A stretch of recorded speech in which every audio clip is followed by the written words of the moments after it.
When Sarah Palin announced her plan to resign as governor of Alaska, pundits attacked her as a quitter, saying she committed political suicide. Are the pundits right? That's the subject of our face-off debate tonight. Former Republican National Committee spokeswoman Liz Mair says Palin's decision may actually be a good move. And Matt Lewis, columnist for politicsdaily.com, who also writes for the conservative website townhall.com, says quitting is unconservative and will hurt Palin in the long run. Good to have you both with us. Let me turn to you, Liz, first. How could this possibly be a good move? Well, what I will say is I think it's a little bit too early to say definitively whether it's a good move or a bad move. What we do know is that Sarah Palin is a pretty unconventional politician. There are a lot of things that she's done in her political career that are very outside the box. This may be another of them. Now, in the past, when she's made unconventional moves, I don't think that's something that has necessarily hurt her.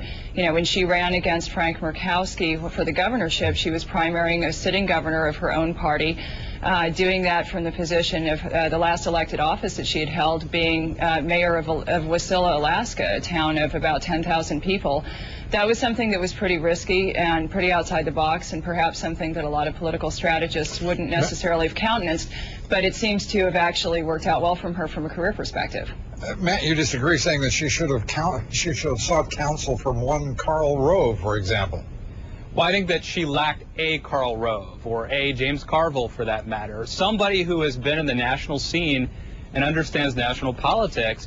Making it to governor of Alaska is impressive, but it's quite different to be in the big leagues. And I mean, let me say, I actually like Sarah Palin.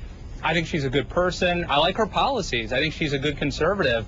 But the notion that this was somehow a stroke of genius, which some people have actually said, that's essentially the theory that everything bad is good for you. I mean, I could actually make the argument that Mark Sanford had a brilliant political move the other day because this Argentine affair, now he'll be seen as this great international hero and a romantic. I mean, I think objectively speaking, quitting your job after you've been governor for just 2.5 years, I think that objectively speaking, we can say that's a very bad move if you want to be president in 2012, and that's the big question.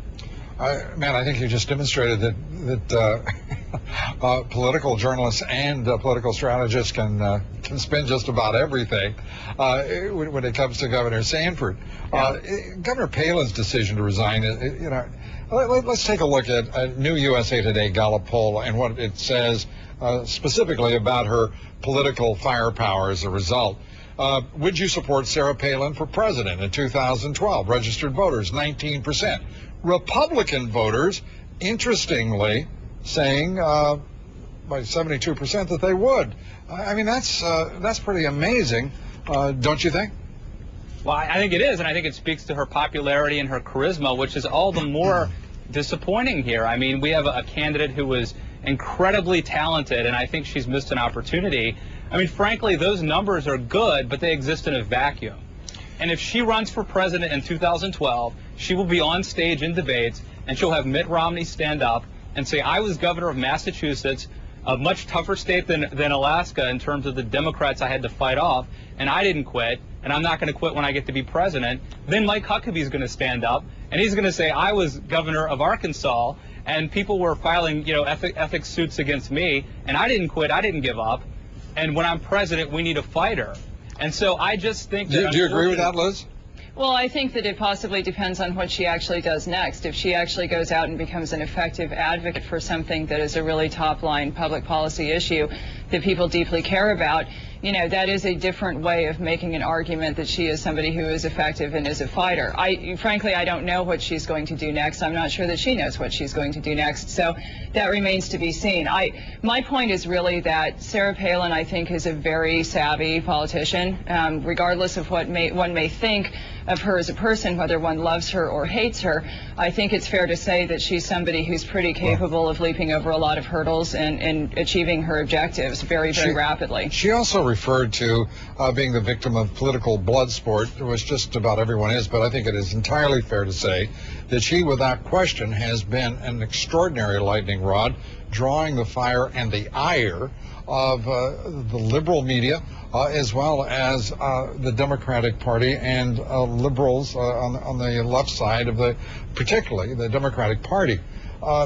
the idea that we are sitting here talking about Sarah Palin may speak to the cleverness of the way in which she announced her resignation, but it also draws us to the question, where is the Republican leadership right now?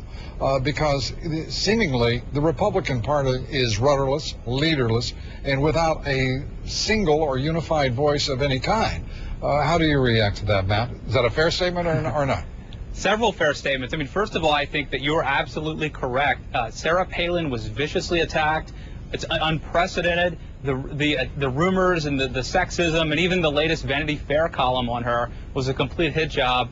And so I don't blame her for wanting to get out, but again, you can't stand the heat, get out of the kitchen kind of thing. But no, I also think that your other point is quite right, too. Ironically, it could be that Mitt Romney now emerges, and if Sarah Palin has taken herself out of the race, we know Mark Sanford has taken himself out of the race. We know that Utah Governor John Huntsman was just appointed ambassador, so he's abroad. So it could be that Barack Obama and this weird confluence of events. This thought. Perhaps Governor Huntsman did himself a favor to get out of this mess for a while. Well, it may be that we've been saved a vicious primary and that Romney will essentially be ordained. Liz? Look, I think that at the moment you wouldn't expect the Republican Party to have a single leader. I think you have many voices who speak out on many different issues, and frankly, that's good. There are a lot of important public policy debates going on at the moment. I think that the more voices that we have, really, the better. All right. Then you have to be amongst the happiest people in the country, politically speaking. Liz Mair, thank you very much. Matt Lewis, thank you very much. Thank you. Thank you. Up next, the Obama administration decides to use the most successful tool to fight illegal immigration. We'll have that story and new concerns about the United States and Russia's nuclear arms control agreement. Did the administration give up too much?